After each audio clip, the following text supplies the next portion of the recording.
Madge at 18-0 down and nothing's going right for you guys. Did you have belief that they could come back and win like that? And if so, why?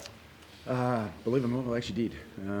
I've seen that in the group, especially growing over the last sort of month in the way the boys have gone about things. I knew it was going to be a challenge, but the players at half-time spoke really well amongst each other and they went out and delivered exactly what they said. So that was really pleasing. They needed to stick to their plan and they did that. So really happy for them, and obviously a number of the guys, Ben Toldy for his first time, Della coming back after 12 months, Billy's 100th. So yeah, it was really nice to sort of see the boys celebrate those little things before we even started. So I knew there was a fair bit of belief about the group. Ezra Mam had a terrific 20 minutes here a couple of years ago in a fairly important game. What impressed you most about his final 20 minutes tonight? I think he had 3 try assists and got the team home.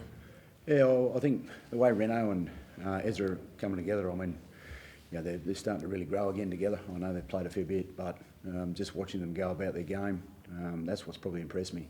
Ez took the game on, and I saw Ren talk to Ez at half-time about what they needed to do, and they both went and did it. So it was, again, pleasing. What did you make of him, Adam? When he's playing like that, is the key just get him the ball and let him attack that left edge? Yeah, tried early on, but obviously didn't succeed with it, but knew if we stuck at it long enough that it would turn. Slight adjustment at half-time in the way we wanted to play, and it's my job to get him as much space as I can and watch him do his magic off the back of that, and I thought he was fantastic. How do you sum up the turnaround? Because the first half it seemed like anything that could go wrong did go wrong, kicks going out, not cleaning up kicks, and then just like that, it just turned.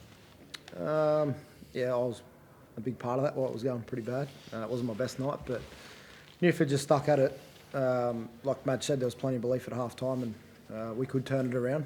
We've seen glimpses of the way we changed up the game plan a little bit there, started targeting their four-ins a bit more rather than trying to go through the middle of them. Started getting a little bit of joy and a bit of momentum through the ruck, and when we got that, we got a dangerous football team. How big was Xavier Willis tonight? Missing Payne Haas, Pat Carrigan, came back on, I think once he came on late in the first half of that second stint, he seemed to really change the game in that second half for you guys. Yeah, I thought his first stint was strong too. He's grown, hasn't he?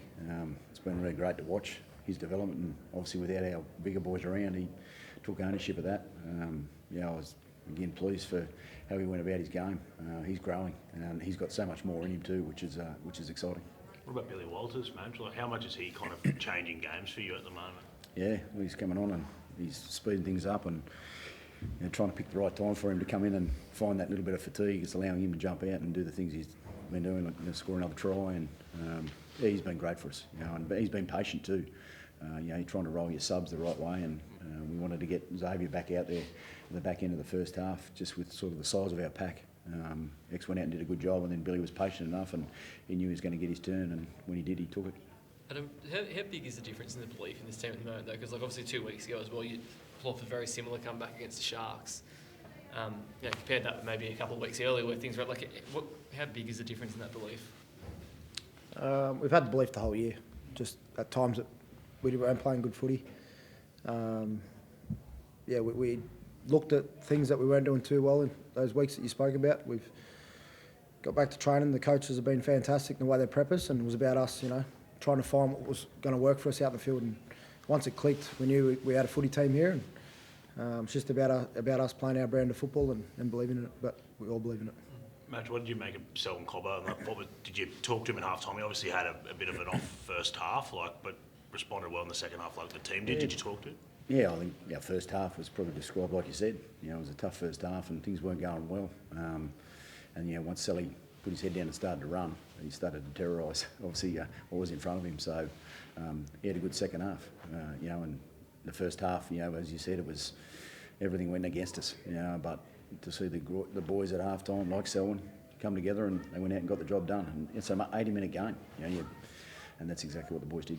What does it say about him that he didn't drop his head in that second half? And I think with 5 minutes to go, the Bulldogs make a break, put in a long kick, and he's actually there to clean it up after missing those 2 in the first half. Yeah, I think, again, it's a team doing it, and Sally did a great job in the second half. But right across the board, our subs came on and they injected.